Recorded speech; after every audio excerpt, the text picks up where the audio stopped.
प्रेक्षक हो नमस्कार. तर चला मग सुरू करूया आजचा भाग. बघू आपण आजच्या भागात काय होणार आहे. जानकी ऋषिकेशला विचारते, कसं वाटतंय? ऋषिकेश म्हणतो, छान वाटते.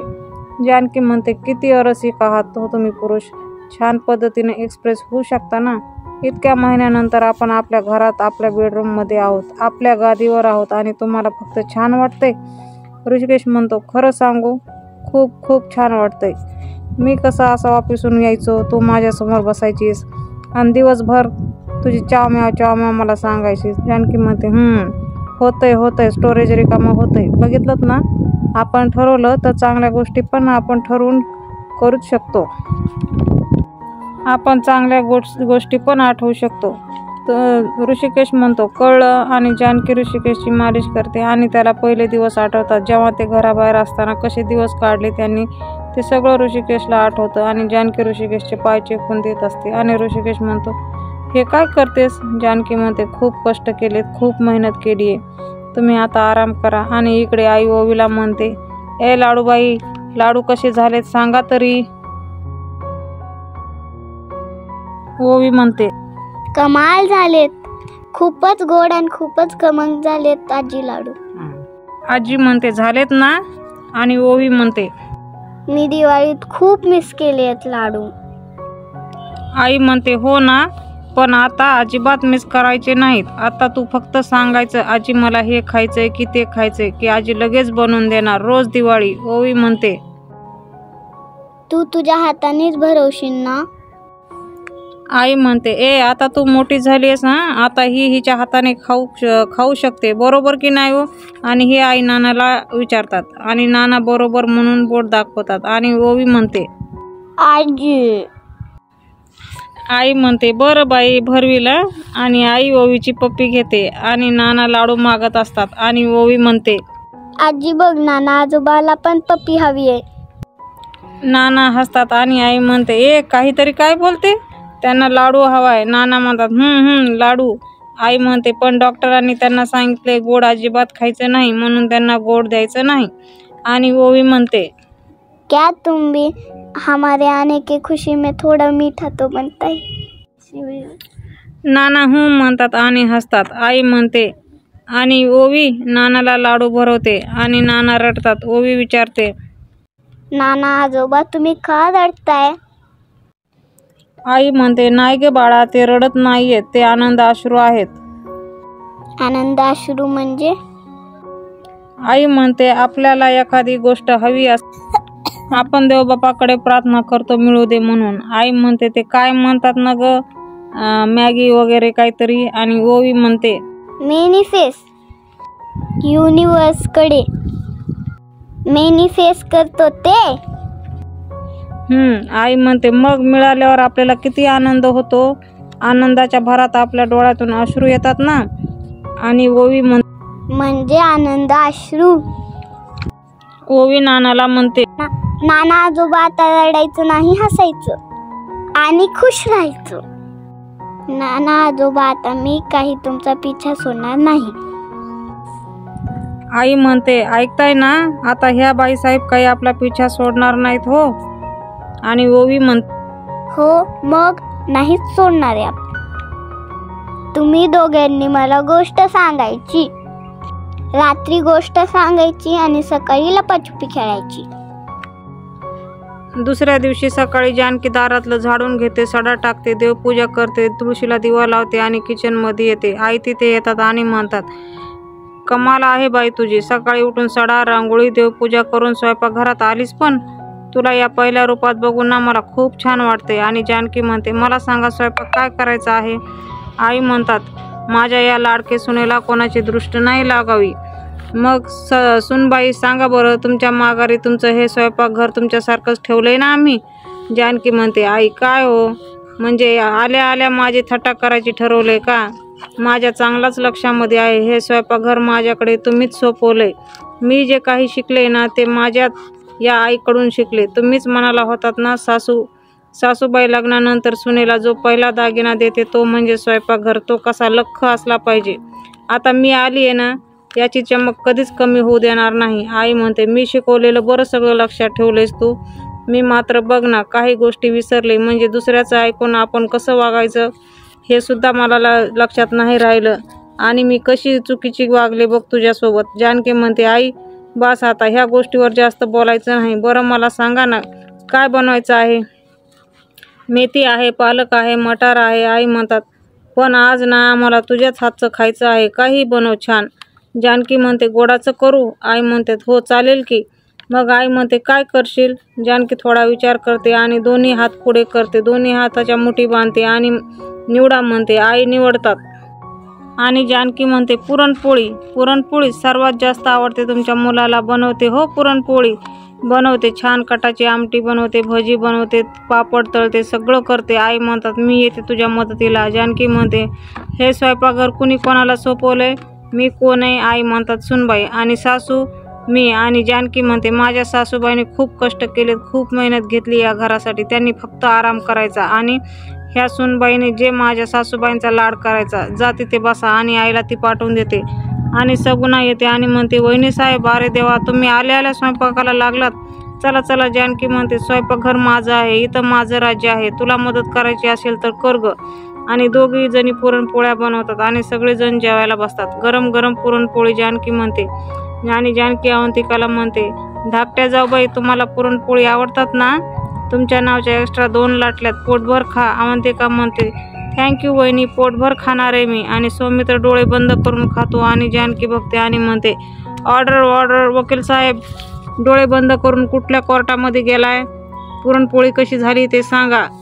सौमित्र म्हणतो, कमाल, आता हे खाऊन ना मी मस्त ताणून देणार आहे. आणि ओवी पण म्हणते, छान झालीये. ऋषिकेश म्हणतो, जानकी उसळ छान झालीये. जानकी म्हणते, अहो माझं काय कौतुक करताय, आईचं करा, उसळ आईने केली. अवंतिका म्हणते, अहो वहिनी, तुम्ही वाढत काय बसलाय, तुम्ही पण जेवा. आणि जानकी म्हणते, नाही नाही, मी नंतर बसेल, पण आता इतक्या दिवसांनी माझं सगळं कुटुंब एकत्र जेवायला बसलंय ना, यालाच पाहून माझं पोट भरलंय, तुम्ही जेवा. आणि आजी म्हणते, हो, गुंडी करता एक पुरणपोळी बाजूला ठेव. या घरात तिला कोणी विचारत नसलं तरी ती या घरात राहते, लक्षात असू द्या. आई म्हणते, अगं पण हे तिला कळायला नको का? अगं पूर्णाचा स्वयंपाक जानकीने एक हाती केलाय, तिला आई तर जेवायला पण जमत नाही का? आता वर जाऊन भरवायचंय आम्ही. आजी म्हणते, ती कशी येणार खाली, तिची पाठ दुखते ना. सारंग जानकीकडे पाहतो आणि जानकी ताटाकडे पाहते आणि जानकी सारंगला म्हणते, हे काय, तुम्ही जेवत का नाही येत? सुरू करा ना. ऐश्वर्याची पाठ दुखते ना, तर मी तिला ताट घेऊन जाते वर. आणि तेवढ्या दारावरची बेल वाजते. सौमित्र म्हणतो, अरे यार, इतका छान बेत चाललाय, आता कोण आला असेल? जानकी म्हणते, भाऊजी तुम्ही बसा, तुम्ही जेव्हा, मी बघते. आणि जानकी दरवाजा उघडते. समोर सावकार आणि पोलीस असतात. पोलीस विचारतात, सारंग रणदिवे कुठे आहेत? ऋषिकेश विचारतात, जानकी कोण आहे ग? जानकी म्हणते, पोलीस आलेत. आणि सारंगच्या तोंडाजवळ गेलेला घास खाली पडतो. सावकार म्हणतो, ओ साहेब कुठे म्हणून काय विचारताय? आणि सावकार मध्ये येतो आणि म्हणतो, हा बघा साहेब, माझे 5 कोटी खाऊन कसा शांत जेवत बसलाय, धरा त्याला. ऋषिकेश म्हणतो, 1 मिनिट, काय झाले आणि तुम्ही इथे काय करताय? पोलीस म्हणतात, सारंग रणदिवेला अटक करायला आलोय. ऋषिकेश म्हणतो, काय? पोलीस म्हणतात, हो, या सारंग रणदिवेने यांच्याकडून 5 कोटीचं कर्ज घेऊन फसवणूक केली आणि त्यांची खोटी कागदपत्र पुढे केली आहेत. या फ्रॉड केससाठी त्यांना अटक करायला आलोय. पोलीस म्हणतात, हवालदार घ्या त्याला ताब्यामध्ये. आणि त्याला सारंग पळून जातो आणि ऐश्वर्या करत रूममध्ये जातो. आणि ऐश्वर्या, अहो पोलीस आलेत, मला पकडायला पोलीस आलेत. ऐश्वर्या म्हणते, काय पोलीस कशाला आलेत? सारंग म्हणतो, अहो कशाला काय, त्या सावकाराकडचे 5 कोटी घेतले होते ना, ते परत दिले नाहीत म्हणून फसवणुकीचा गुन्हा दाखल केलाय त्याने. ऐश्वर्या, संपलं सगळं, प्लीज काहीतरी करा. ऐश्वर्या म्हणते, नका घाबरू, आपण करू काहीतरी. आणि ऐश्वर्या 1 मिनिट करत फोन घेते. सावकार वर जात असतो तर ऋषिकेश त्याला अडवतो आणि सौमित्र म्हणतो, तुम्ही असे अचानक कसे काय आलात? सावकार म्हणतो, गुन्हेगाराला सांगून यायचं का? असा कायदा आहे का? लिलाव चालू असताना तुमच्या जानकी वहिनी पेपर घेऊन कशा आल्या अचानक? तसंच मी पण आलो. भले मी तुमचं घर कब्जा करू शकत नाही, पण या टेडी बिअरला जेलमध्ये पाठवणार म्हणजे पाठवणारच. सावकार पोलिसाला म्हणतो, साहेब धरा ना त्याला, काय बघताय तुम्ही? पोलीस म्हणतात, हवालदार जा वरून पकडून घेऊन या त्याला. आणि ऋषिकेश म्हणतो, थांबा मी आणतो त्याला. आणि इकडे रूममध्ये ऐश्वर्याच्या डॅडाला फोन करते आणि म्हणते, डॅडा, ज्या माणसाकडून कर्ज घेतलं होतं ना, त्या माणसाने फ्रॉडची केस टाकली, तुमचे कॉन्टॅक्ट वापरा आणि सारंगला सोडवा. तिचा डॅडा म्हणतो मी तरी काय करणार आहे आणि सारंग बोलतो डॅडा मला वाचवा, काहीतरी करा. आणि ते म्हणतात मी करतो काहीतरी, ठेवा फोन. ऋषिकेश वर जायला निघतो. जानकी म्हणते तो तुमचा भाऊ आहे. ऋषिकेश म्हणतो तो भाऊ असला तरी तो आता गुन्हेगार आहे. सौमित्र पोलिसाला विचारतो अरेस्ट वॉरंट आहे का, आणि पोलीस ते अरेस्ट वॉरंट दाखवतात. ऋषिकेश दरवाजा वाजवतो आणि म्हणतो सारंग बाहेर ये. सारंग म्हणतो पोलीस गेले का. जानकी म्हणते बाहेर या भाऊजी, तुम्हाला कोणीही काही करणार नाही. ऐश्वर्या म्हणते दार उघडा, डॅडा करतील काहीतरी. आणि सारंग दरवाजा उघडतो आणि सारंग म्हणतो दादा मला पोलिसांसोबत जायचं नाही. वहिनी तू सांग ना दादाला. ऋषिकेश सारंगच्या हाताला धरून खाली आणतो. सारंग नानाला म्हणतो नाना पण म्हणतात जा तिकडे. सौमित्रकडे जातो आणि सौमित्र म्हणतो तू आता जा, मी येतो नंतर. आणि सारंग म्हणतो नाही आला तर. आणि तो स्वतःशीच म्हणतो माझी ऐश्वर्या येईल. आणि तो वर बघतो, दरवाजा उघडा दिसतो पण ऐश्वर्या दिसत नाही. आणि ते पोलीस स्टेशनमध्ये येतात. एक हवालदार दुसऱ्या हवालदाराला विचारतो हा सारंग रणदिवे ना, हा इथे काय करतो. दुसरा हवालदार म्हणतो सगळे रणदिवे चांगले आहेत, हाच असा आहे. ऋषिकेश दादाचं स्पर्धा जिंकून सगळ्या गावकऱ्याला त्यांनी पैसे दिले मदतीसाठी आणि इकडे आई काळजीत असतात. आणि सौमित्र म्हणतो मी बेल घेऊन आलोय आणि वकीलपत्र मीच घेतले, पण घरातून कोणाला तरी एकाला यावं लागेल. सारंग खरं बोलतोय, यासाठी एक विटनेस लागेल. आजी म्हणते ऐश्वर्याला घेऊन जा. आई म्हणते कशाला, तिने या घराचे काय कमी वाटोळ केलंय का. आजी म्हणते त्यात तिची काय चूक आहे. आई म्हणते तिचीच तर चूक आहे. आणि पोलीस स्टेशनमध्ये पोलीस सारंगला म्हणतात ए जाऊन बसा तिकडे. आणि सारंग म्हणतो साहेब मला फोन द्या ना, मला फोन करायचा आहे. आणि तो फोन डॅडाला लावतो, पण तो डॅडा काही फोन उचलत नाही. तो मस्त पेपर वाचत बसलेला असतो. आणि सयाजीरावचा माणूस तिथे येतो आणि म्हणतो साहेब कोणाचा तरी महत्त्वाचा फोन आहे, उचला की. सयाजीराव म्हणतो असेल तर सारंग रणदिवेचा. मग तो माणूस म्हणतो आपला जावेच आहे, उचला त्याचा फोन, बघा काय आहे तो. तर सयाजी म्हणतो तो काय माझ्या पोटचा पोरगा आहे का, तो सावकार 5 कोटीवर आळून बसलाय, त्याला कुठून देऊ मी 5 कोटी. आणि तो माणूस म्हणतो आपल्या ऐश्वर्याताईला काय प्रॉब्लेम झाला तर. सयाजीराव म्हणतात ती माझ्या पोटची पोर आहे, मी होऊ देईल का तिला प्रॉब्लेम काही, जा मला ताट वाढून घेऊन ये. आणि तो माणूस जातो. आणि इकडे आई म्हणतात सगळी तिची आणि तिच्या वडिलांचीच चूक आहे. तिच्या वडिलांनी सारंगला कर्ज घ्यायला लावलं, सारंगला सह्या करायला भाग पाडलं, पण तो तिचा नवरा आहे ना. आजी म्हणतात अगं आई नवरा आहे तर मग पोलीस त्याला घेऊन गेले तेव्हा खाली का आली नाही ती. आजी म्हणते पण ती कशी येणार, तिची कंबर नव्हती का दुखत. आई म्हणते पुरे ग बाई पुरे कर आता, माझ्या सारंगवर ही काय वेळ आली आहे. आजी म्हणते ठरवा मग कोणाला घेऊन जायचं ते. आणि जानकी म्हणते ऋषिकेश जातील ना. ऋषिकेश म्हणतो नाही मी नाही जाणार. आणि ऋषिकेश उठून जात असतो. जानकी त्याला अडवते आणि म्हणते मला माहिती आहे तुम्हाला खूप राग आला आहे, पण आता राग बाजूला ठेवा. सारंग भाऊजी तुमचे भाऊ आहेत, त्याला सोडवायला जा.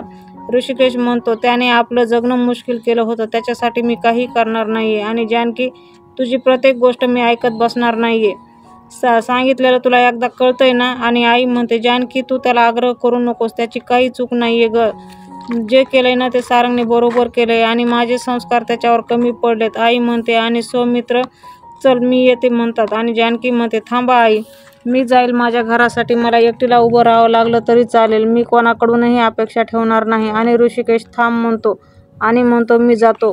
आणि सौमित्राला म्हणतो चल रे. आणि प्रेक्षक हो आपण उद्याच्या भागात पाहणार आहोत. पोलीस म्हणतात वा क्या बात है, एवढ्या लवकर पेपर बनले पण, जा घेऊन जा. आणि सारंग खुश होतो. पोलीस म्हणतात पेपर आणलेत, पैसे आणलेत का. आणि ऐश्वर्याला ताट घेऊन जानकी आलेली असते. आणि ऐश्वर्या म्हणते गृहप्रवेश तर झालाय, पण नानांचा जिन्यावरून ढकलणारी तूच आहेस हे लक्षात असू दे. जानकी म्हणते चांगलंच लक्षात आहे, पण ते आधी तुझं तोंड गोड करूया असं म्हणून मी वर आली आहे. आणि जानकी जबरदस्ती पुरणपोळी तिच्या तोंडात कोंबते आणि म्हणते आता रात्र काय दिवस सुद्धा वायऱ्याचा आहे.